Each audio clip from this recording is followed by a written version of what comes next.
Bonjour, que nous réserve le Bitcoin? C'est ce que nous allons voir dans l'analyse du jour. Mais avant de commencer, n'oubliez pas de vous abonner, de mettre un petit pouce bleu et de laisser un commentaire. Alors aujourd'hui, on va tout simplement faire un petit tour du côté de l'Ethereum parce qu'on me l'a demandé, du Bitcoin sur le court terme, voir un peu également tous les niveaux de support au cas où il devait y avoir un break baissier ce week-end et également, comme d'habitude, de petits altcoins que vous m'avez demandé en commentaire. Donc n'hésitez pas, si vous voulez que j'analyse vos altcoins préférés, ça se situe dans la section commentaires. On commence par la cryptomap qui est plutôt verte, hein. Le Bitcoin nous fait un petit rebond, il poursuit son rebond, même si on a une petite rechute pendant la nuit. Et bien entendu, la plupart des altcoins le suivent avec certains altcoins qui se démarquent comme Rune avec un joli 14%, ICP 10% et surtout X avec un très joli 42%. Le portefeuille de la chaîne, du coup, il a un petit peu monté et il est repassé au-dessus des 26 000 $. Les grands gagnants du jour sont Saga avec 22%, Rune 14% et ENA avec pratiquement 13%. Du coup, l'Ethereum, on va pas trop s'attarder longtemps dessus, parce que vous savez, en général, c'est un des altcoins qui suit le mieux le Bitcoin.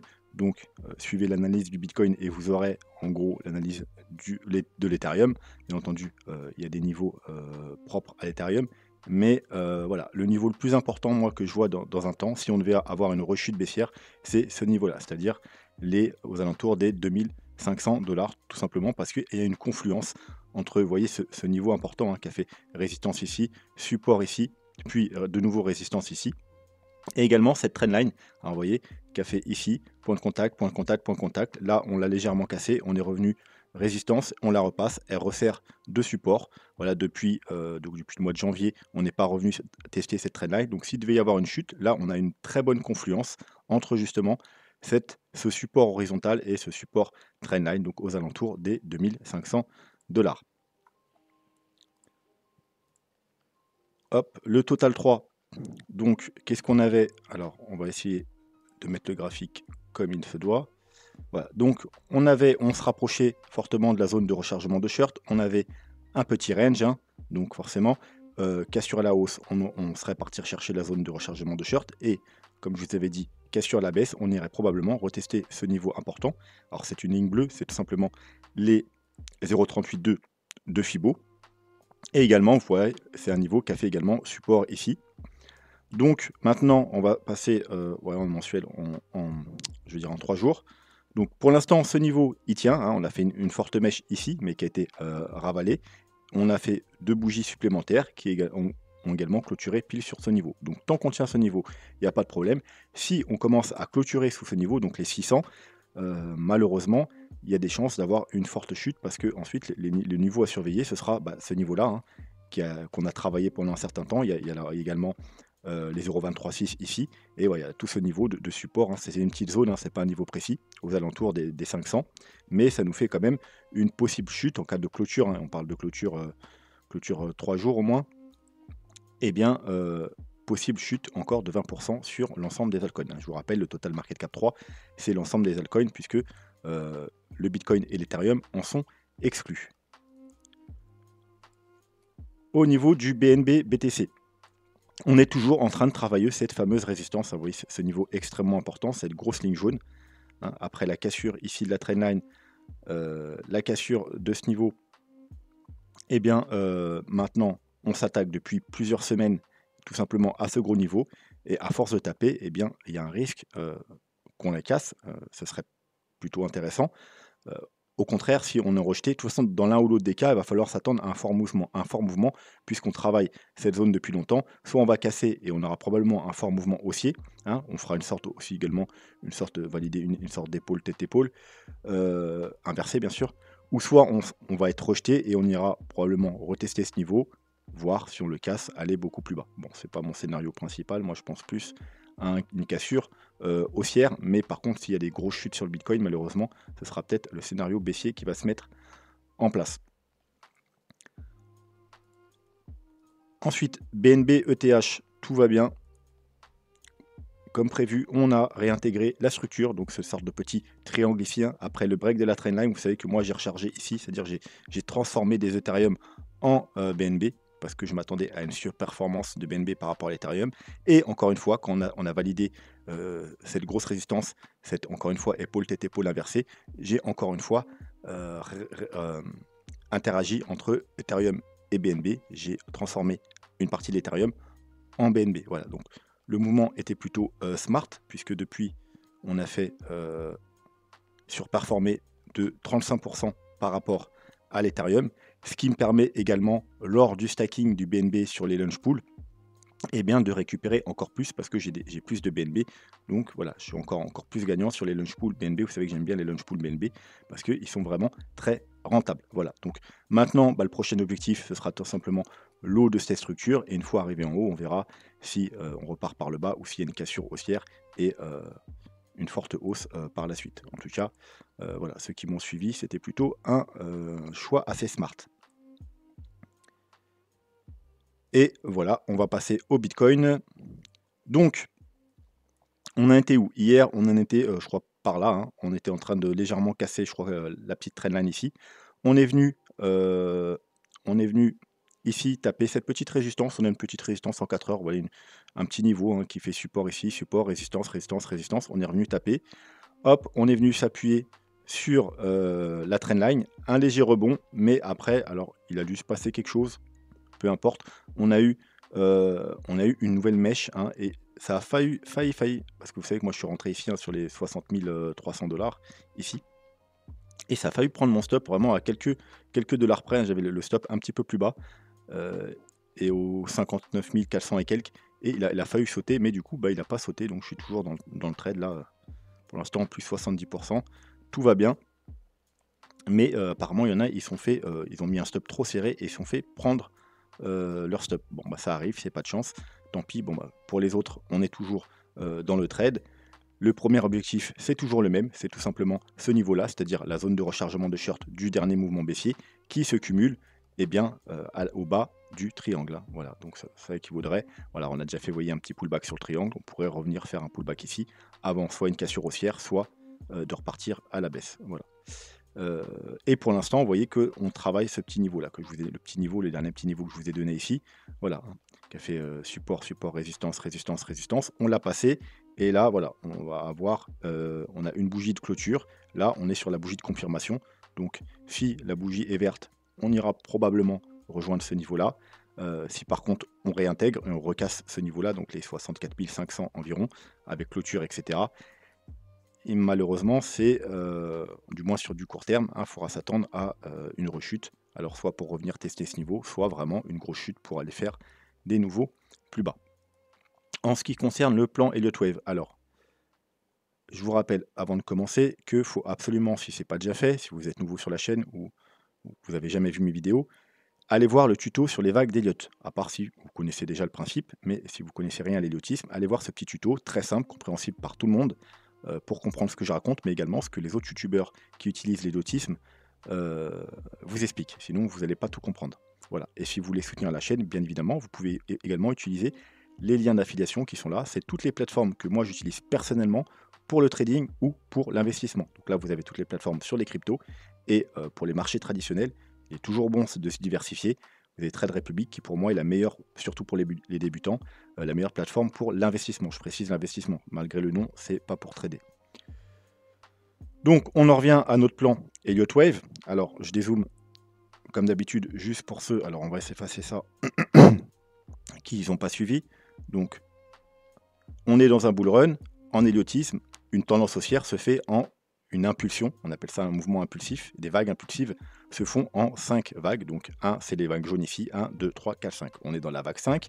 Chaque sous-vague doit également se faire en 5 vagues. Donc on a notre petit vague bleu, 1, 2, 3, 4, 5. Et d'après ce plan-là, on serait dans une vague 4. Voilà, avant d'avoir une vague 5 pour terminer la vague 3 jaune, ensuite la vague 4 jaune, que j'estime, alors si le plan est bon, probablement, alors on a deux targets, hein, soit les 84 000, soit les 100 000 $. Je pense que 100 000 $, ça peut être pas mal pour un gros retracement, pour faire peur à tout le monde.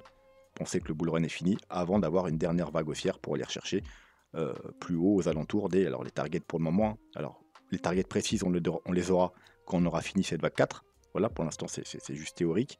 Mais pour l'instant, ça se situe entre 150 et environ 200 000 $. Quoi qu'il en soit, bon, ce qui nous intéresse aujourd'hui, c'est le court terme. On va encore une fois se remettre, hop, le graphique comme il se doit. Donc, alors, qu'est-ce qu'on a? Alors, d'après moi, hein, comme je vous ai dit, on est dans une flat. Alors, on va mettre des petits dessins pour que vous voyez de quoi je parle. Donc, une vague A, une vague B et une vague C. La vague C d'une flat doit se faire en 5 mouvements baissiers, c'est-à-dire en 5 vagues. Hein. C'est 3 vagues et 5 vagues. Donc, on a bien nos 5 vagues, 1, 2, 3, 4 et 5. On doit voir une divergence. Alors, dans l'idéal, hein, c'est pas tout le temps, mais la majeure partie des cas, on a une divergence sur la vague 5, ça veut dire qu'on fait un plus bas ici, vous voyez, un plus haut, un plus bas. Mais par contre, sur le RSI, on fait un plus haut, donc divergence haussière. Donc pour ça, tout va bien. Ensuite, en général, on regarde si ça respecte les targets. Donc pour la flat, par exemple, hop, le haut de la vague B doit être au moins 0,90. Donc là, on touche parfaitement les 0,90. Vous voyez, 0,90, ils sont là, on les touche parfaitement. Donc c'est parfait pour une flat. Et ensuite, pareil, ce mouvement-là, il doit retoucher soit les 0,618, les 1, les 1,13 ou les 1,236. Donc c'est pareil, on se met un Fibo et on regarde si ça fait des targets, des jolis targets. Et on peut voir qu'on est venu, vous voyez, là, il y a les 1,13. On est venu parfaitement chercher les 1,13. Donc c'est une flat parfaite. Alors, c'est pas parce que c'est une flat parfaite que forcément le décompte est bon et qu'on ne va pas aller plus bas. Hein. Restez conscient que déjà pour la vague 4, il y a une deuxième target aux alentours des 56 000 $. Alors pour l'instant, effectivement, c'est parfait, mais je vais mettre un petit mais quand même. On est sur du time frame 4 heures. Donc c'est parfait pour du time frame 4 heures. Mais la question à se poser, c'est est-ce que le time frame n'est pas un peu petit? Est-ce qu'on peut-être qu'on ne devrait pas regarder la structure en daily? Parce que je vous rappelle que quand même ça date depuis le 14 mars, donc ça fait plus d'un mois que la structure dure. Une structure qui dure plus d'un mois, en général, vaut mieux la regarder en daily. En daily, on peut quand même voir les 3 vagues ici, les 3 vagues ici, mais vous voyez qu'ici, on ne voit pas 3 vagues en daily. On va les 5 vagues, excusez-moi, parce qu'il doit y avoir 5 vagues. On ne voit pas 5 vagues, on en voit à la rigueur une petite, 2, 3. Et si la structure doit être prise en compte en daily, on pourrait faire effectivement une vague 4 et une vague 5 pour aller rechercher ce niveau. Alors, je vais vous montrer un exemple où exactement ça s'est passé pareil. Alors, ceux qui suivent ma chaîne depuis longtemps, vous allez reconnaître ça. Alors, je vais passer sur un autre graphique. On va s'enlever ici. Voilà. Donc, l'exemple parfait, c'était justement le bear market qu'on a subi, le dernier bear market. On a également une flat. Voyez, en 1, 2, 3, 1, 2, 3, c'est exactement la même chose. 1, 2, 3, 4, 5. Seulement, si alors à l'époque, hein, alors là, on ne va pas parler de 4 heures et de weekly, on va parler du daily et du weekly, hein, puisque c'est une structure encore plus grande sur un plus gros time frame. Mais en daily, on aurait pu effectivement penser que la flat, alors on a bien nos 1, 2, 3, 1, 2, 3, et là, on a 1, 2, 3, regardez sur le RSI, 1, 2, 3, donc vous voyez que le niveau 3, c'est le plus bas, et ensuite une 4 et une 5 qui s'arrête là, une 5 qui s'arrête là en divergence. Donc c'est également parfait. Et au niveau, regardez, je vais vous montrer, et encore plus percutant, vous allez voir, hop, on se met là, on est venu chercher quoi alors là, je dois être en logarithmique, je pense, non? Hop. On est venu chercher les 1. Donc une target parfait également pour une flat. Donc, et on avait également une très belle flat et on aurait pu croire que la flat était finie également ici. Surtout qu'on était sur un gros niveau de support, vous voyez, c'était cette zone-là.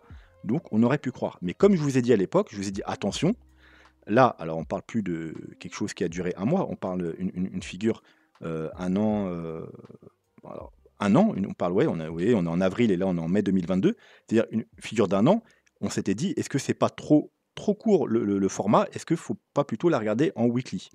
Donc, alors, bon, ceux qu'on commence à investir là, c'était pas une mauvaise idée de commencer un DCA ici, hein, bien entendu. Si vous avez DCA toute cette période, c'était une très bonne idée. Vous avez un prix aux alentours de probablement de 22-23 000 $. Donc, c'était pas non plus délirant de commencer un DCA ici.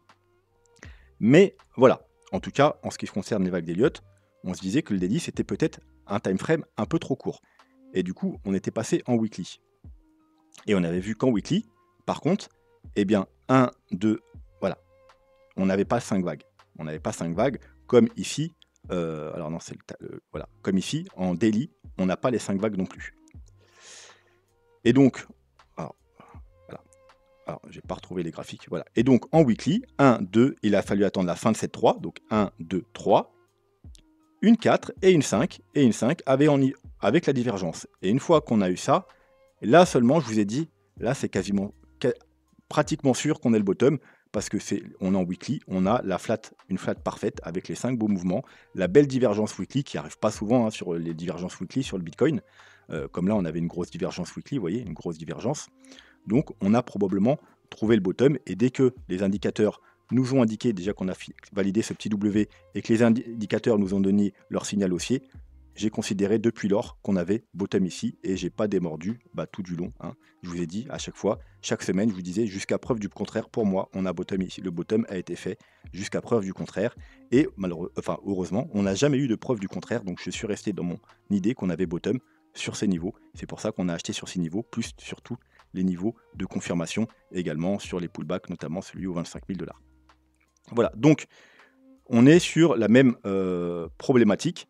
Est-ce que le time frame 4 heures est suffisant ou est-ce qu'il ne faudra pas regarder la figure en daily? En 4 heures, effectivement, la flat est parfaite. On a atteint parfaitement les niveaux qu'on attendait. Voilà. Et maintenant, reste à savoir si c'est suffisant ou s'il ne faut pas regarder la figure en daily. Vous voyez, qui n'est pas déconnante, la figure en daily. C'est vraiment, je pense que voilà. Et qu'on ne va pas avoir une 4 et une 5 pour aller chercher ce niveau. Bon, ça, seul l'avenir nous le dira. Donc, voilà, on va reprendre un petit peu ce graphique. On va enlever le RSI, on n'en a pas besoin. On a ce gros niveau de résistance, tout simplement, parce que c'est l'ancien ATH. Vous voyez que là, on a travaillé en support. Malheureusement, on l'a cassé. Et là, on est simplement, en quelque sorte, sur un pullback. Donc, on est sous une grosse résistance. Alors, on parle du weekly. Donc, pour espérer une nouvelle jambe haussière, il faudra, bien entendu, réintégrer, repasser en weekly avec clôture au-dessus des 65 000 $ pour espérer une nouvelle jambe haussière. Si par contre, on subit un rejet, eh bien, on pourrait aller chercher, vous voyez, cette petite trendline là. Alors, c'est une des trendlines les plus importantes sur le Bitcoin et vous ne la trouverez pas sur tous les graphiques. Mais voilà, depuis 2013, vous voyez, alors, on enlève les grosses mèches, n'importe quoi, on a un support parfait depuis 2013. Elle a été retestée un nombre incalculable de fois. Puis, on l'a enfin cassé ce bull run et elle a joué, vous voyez, résistance ici, résistance, résistance. Encore une fois, résistance. On l'a enfin passé. Donc, on pourrait être amené à faire un pullback dessus, tout simplement. Si vraiment on était rejeté de ce niveau des 65 000 $, on pourrait faire un pullback. Et le pullback se situerait aux alentours des 55-56 000 $. Ça tombe bien, puisque 56 000 $, c'est également la target, la deuxième target qu'on a si on devait casser ce niveau des 60 000 $.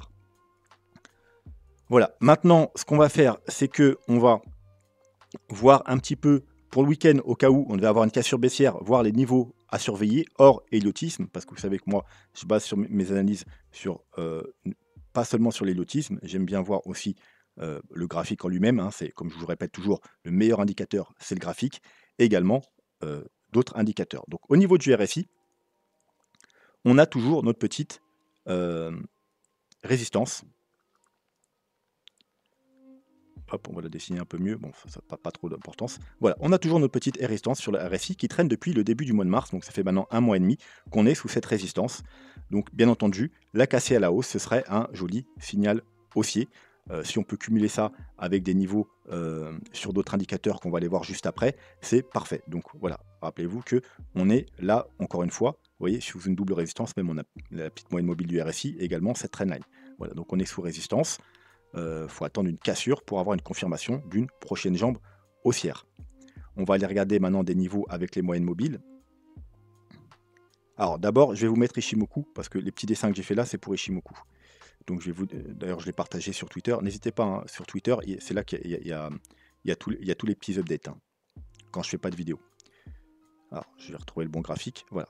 Donc, on a une double, on pourra même appeler une triple ou une quadruple ou 5 triples résistances juste au-dessus de nos têtes ici, tout simplement parce qu'au niveau de la lagging span, alors la lagging span, je rappelle, c'est la ligne blanche, c'est une sorte de moyenne mobile qui a 25, voilà, alors je sais plus, c'est 25, 27 périodes de retard par rapport au prix. Voilà, bon. Bref, cette moyenne mobile, là, elle est sous une triple résistance, c'est-à-dire on a le prix joue comme résistance et support, et en général, on dit qu'on est bullish quand on est au-dessus du prix et bearish quand on est en dessous. Donc non seulement on a le prix, Mais on a également la Tenkan et la Kijun, donc elle est sous une triple résistance. Le prix lui-même est sous le haut du nuage qui joue également le rôle de résistance, sous la Tenkan et sous la Kijun. Il est également sous une triple résistance. Donc voilà, on est sur une 2 fois triple résistance. Donc voilà, voilà. Et c'est aux 66 000 $. Donc en daily, alors on n'est plus en weekly, en daily, il faut repasser au-dessus des 66 000 $ avec clôture pour repasser bullish tout simplement, hein. Alors ici, bien entendu, la lagging span repasserait ce niveau. Alors après, il y aura encore ce petit niveau ici. Mais si déjà la lagging span reprend la Kijun et la Tenkan, en même temps le prix reprend sa Kijun, sa Tenkan et repasse au-dessus du nuage, on repasse aux 3/4 bullish. Et donc c'est plutôt beau signe. Il y a de fortes chances qu'on aille faire une nouvelle jambe haussière. Si par contre on est rejeté, eh bien on pourrait tout simplement, on va s'enlever le graphique maintenant, aller tester le bas du nuage qui se situe vers les 58 000 $. Bon, on va voir ça maintenant avec les moyennes mobiles, si on a les mêmes genres de niveaux. Donc pareil, sur les moyennes mobiles, vous voyez qu'on a un double résistance ici, la MA21 et la MA50, aux alentours des 60 000 $.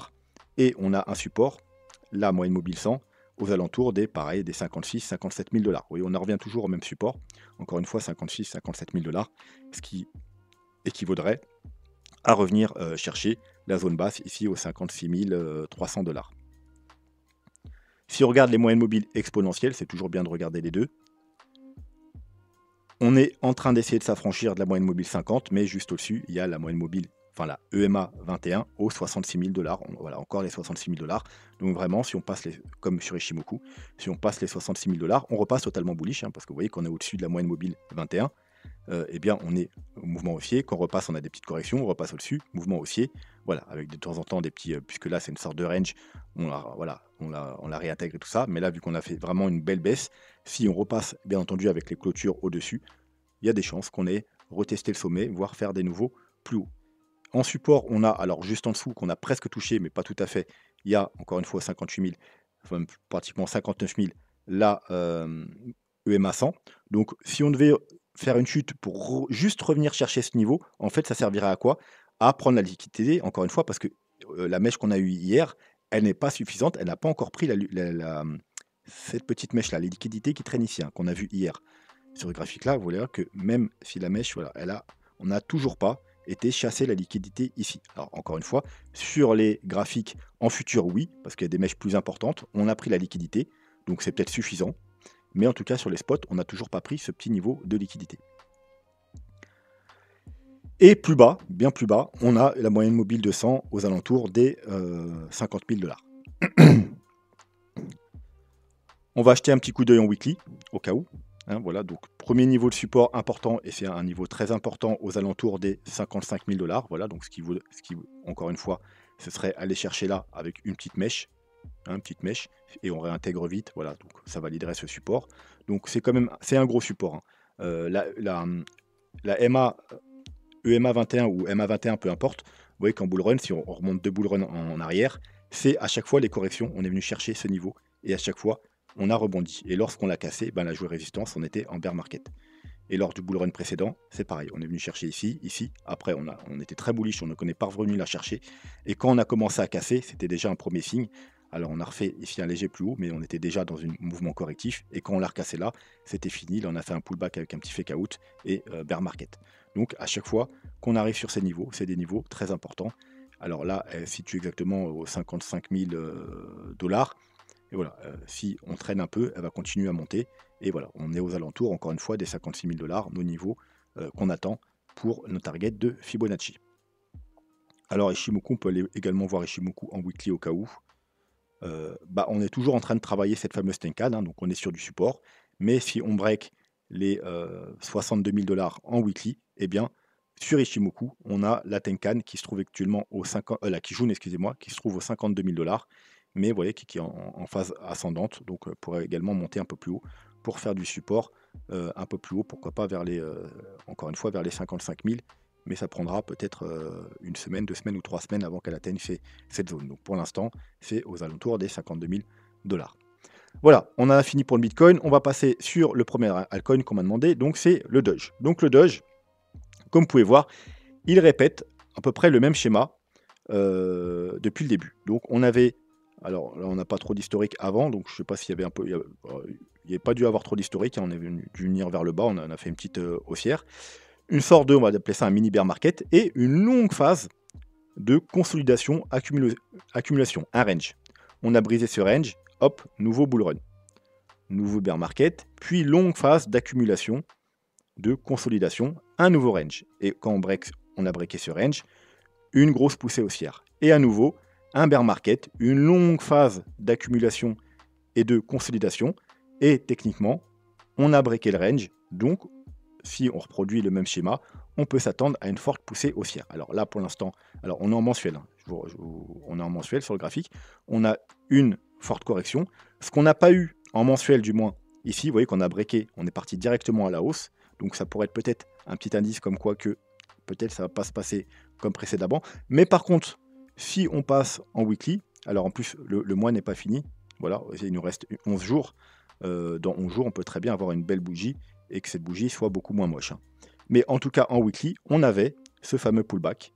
Voilà, si on regarde là, vous voyez, on a cassé, on a eu un pullback, et puis on est reparti à la hausse. Ici, en weekly, on est venu, et à chaque fois, vous voyez, c'est des bougies assez sales. Hop, pullback, et puis on est reparti à la hausse. Donc, si on s'en tient juste au weekly, eh bien, poussée, pullback. Alors, vous voyez, on a déjà eu un petit pullback ici, mais voilà, pullback.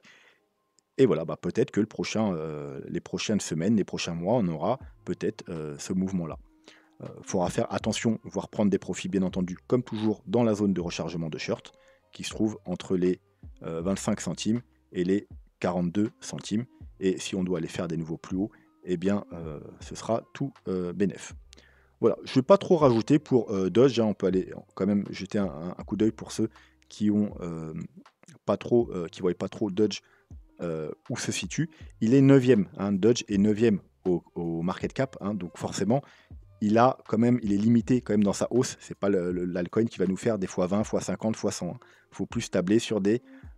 si on fait des nouveaux plus hauts, attention, je dis bien si on fait des nouveaux plus hauts, sur du entre x5 et x10, au prix actuel, bien entendu. Et alors en circulation, toute l'offre est en circulation. Pourquoi? Tout simplement parce que le Dogecoin, c'est un peu une des cryptos qui pourrait s'apparenter le plus à une monnaie, parce qu'il a une offre max illimitée. Voilà, alors ça ne veut pas dire, c'est pas non plus, c'est inflationniste, mais allez étudier un petit peu, on en a déjà parlé dans des vidéos, on va pas refaire ça aujourd'hui, c'est inflationniste, mais qui est de moins en moins inflationniste avec le temps. Voilà, donc c'est pas très grave, puisque le nombre de jetons qui sont émis sont quand même ridicules par rapport à l'offre totale. Donc voilà, mais en tout cas, voilà, la pression vendeuse est régulière et assez faible.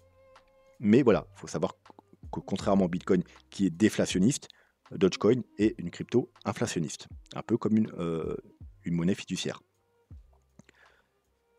Hop, et également, j'ai oublié un petit détail, voilà, hop, petit Fibo, pour savoir si c'est toujours intéressant d'acheter du Doge maintenant. Alors comme vous savez, vous placez un Fibo et vous regardez, et il faut être en dessous des 50. Et là, on est bien en dessous des 50. Quand on dépasse les 50, qu'on se rapproche de la zone de rechargement de short, c'est plus le moment d'investir. Là, si je vous parle si vous voulez vraiment investir comme les professionnels, si vous voulez investir en toute sécurité avec des bons rendements et limiter les risques. Une fois qu'on approche de la zone de rechargement de short, c'est là où on est censé prendre des petits profits. Voilà, si vous le désirez prendre des profits, si vous avez une stratégie autre que par exemple votre stratégie, vous, c'est d'acheter en bear market et de revendre à la fin du bull run, bah, prenez pas de profit. Mais sinon, si vous voulez sécuriser, bah, toujours quand on arrive dans une zone de rechargement de short, on prend un peu de profit. Voilà, quoi qu'il en soit, on est repassé en dessous des 50, on est venu tester le 0,382, donc 0,382 en général c'est un très bon niveau, hein, ou quand on le casse, vous voyez, pour faire des achats, c'est un très bon niveau d'achat, donc on est très proche des 0,382, donc on est dans un bon niveau d'achat, si bien entendu on doit aller faire des plus hauts, et c'est un très bon niveau d'achat actuellement. Et sur le court terme, est-ce qu'on a quelque chose? Alors malheureusement on n'a pas trop de setup pour rentrer, hein, du moins en weekly, ni en daily. Alors vous voyez il y a une petite structure là, mais c'est seulement en 4 heures. Techniquement on n'achète pas du 4 heures pour l'investissement, mais il n'y a pas d'autre setup sur les plus gros time frames. Donc c'est soit vous achetez juste parce qu'on est sur un niveau intéressant, soit voilà, bon, on se contente du 4 heures. Donc on a une petite trendline baissière ici, vous voyez. On a un niveau important hein, qui joue support et résistance, cette petite ligne jaune. Donc là, on a un cumul des deux. C'est ce qu'on est en train de faire. On est en train d'essayer de casser cette trendline et ce petit niveau de résistance. Donc les 15 centimes. Donc effectivement, si on repasse au-dessus des 15 centimes, eh bien, ça pourrait être un niveau d'achat. Bah, techniquement, comme je vous dis, ça c'est plus pour les traders. Hein. C'est les investisseurs, normalement, on n'investit pas sur du 4 heures. Mais on n'a rien d'autre à se mettre sous la dent. On va passer au deuxième altcoin qui est Coty. Coty, qui a été lancé au plus mauvais moment, en juin 2019. C'est-à-dire, c'était là où le Bitcoin avait fait un top. Alors, je vous remonte le graphique du Bitcoin. Hop, voilà, on va se mettre en weekly.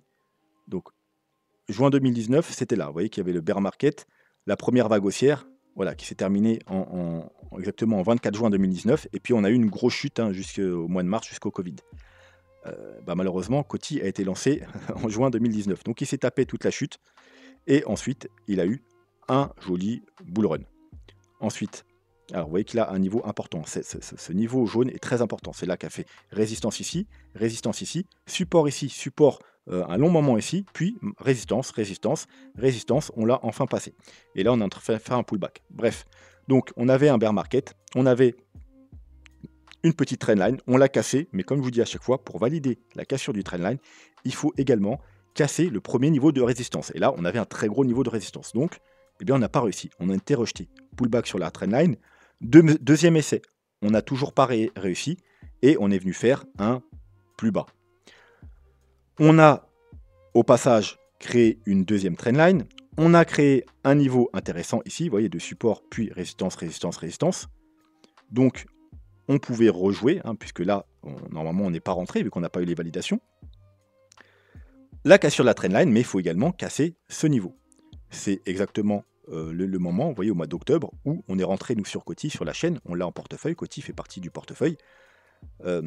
C'est à ce moment-là, nous, qu'on est rentré aux 5 centimes, voilà, aux alentours des 5 centimes, puisque on avait cassé la trendline, pullback, puis cassé enfin ce niveau de résistance. Donc là, on avait notre validation et on est rentré sur Coty. Pour ceux qui avaient loupé, on l'avait vu plus tard, on avait eu un magnifique également pullback. Et ensuite, on a décollé et on a quasiment pas pris compte de cette résistance, on l'a traversée. Maintenant, on est sur un pullback, donc sur un gros support. Hein, qui dit grosse résistance, dit gros support. Donc, on est techniquement sur un très bon niveau d'achat. Si cet altcoin vous intéresse, on va se mettre un petit Fibo également. On est sous les 0,5, parfait, et on est même sous les 0,382. Alors maintenant, l'idéal, puisqu'on est sous une résistance, hein, vous voyez, ce niveau, vous voyez que c'est le haut justement de cette zone, on est en même temps sur support, on est à l'intérieur, donc au-dessus du support, mais en dessous d'une résistance, qui est cumulée en plus parfaitement, vous voyez, avec les 0,382. Donc bien entendu, pour rentrer maintenant sur Coty, alors soit, hein, si on a été malin, ils avaient un ordre d'achat ici, pile sur ce gros niveau, mais sinon, il faut attendre qu'on casse les 0,382, donc les 11, allez même on va arrondir à 12 centimes, avec clôture weekly bien évidemment, pour rentrer sur Coty. Si par contre on est rejeté, alors on pourrait aller retester ce niveau encore une fois, voir le niveau dans le dessous, c'est-à-dire, vous voyez le niveau ici important également, et c'est également les 0,236. Mais ce ne serait pas une bonne chose. Pourquoi? Parce que comme je vous ai dit, c'est un niveau important, c'est un niveau voire mensuel, ce niveau-là, qui traîne depuis 2019, qui a été testé un nombre incalculable de fois. Donc, c'est toujours une mauvaise chose quand on recasse, hein, on l'a cassé. Pullback, c'est bien, mais le réintégrer, c'est plutôt un mauvais signe. Donc, moi, personnellement, je ferais plus des achats sur la cassure ici que sur le support. Alors, le support là, oui, hein, bien entendu, sur les 9 centimes, mais sur ce support-là, je serais plus frileux. J'attendrai peut-être de recasser à la hausse. Parce que, comme je vous dis, on aurait cassé un support important et ce serait inquiétant. Et voilà, moi, je ne ferai pas des achats ici. J'attendrai des confirmations haussières qu'on récupère ce support, donc les 9-10 centimes. Coty, il est 298e au market cap. Quand on l'a rentré en portefeuille, je crois qu'il était dans les 400-500. C'était peut-être partie des crypto-pépites d'ailleurs. Et du coup, il a encore un fort potentiel de croissance. Et il a pratiquement 80% de son offre en circulation. Donc c'est très bien aussi, ce qui veut dire qu'il n'y aura pas de grosse pression vendeuse techniquement par rapport aux nouveaux jetons qui vont être émis, parce qu'il reste seulement 20% des jetons à être émis.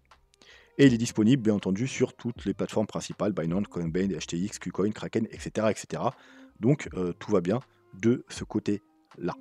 Voilà, on va s'arrêter là pour aujourd'hui. J'espère que la vidéo vous a plu. N'hésitez pas à mettre un commentaire pour soutenir la chaîne, à vous abonner si ce n'est pas déjà fait, à me demander également vos altcoins que vous voulez que j'analyse, et je me ferai un plaisir de vous les analyser la semaine prochaine, du coup, parce que c'est le week-end.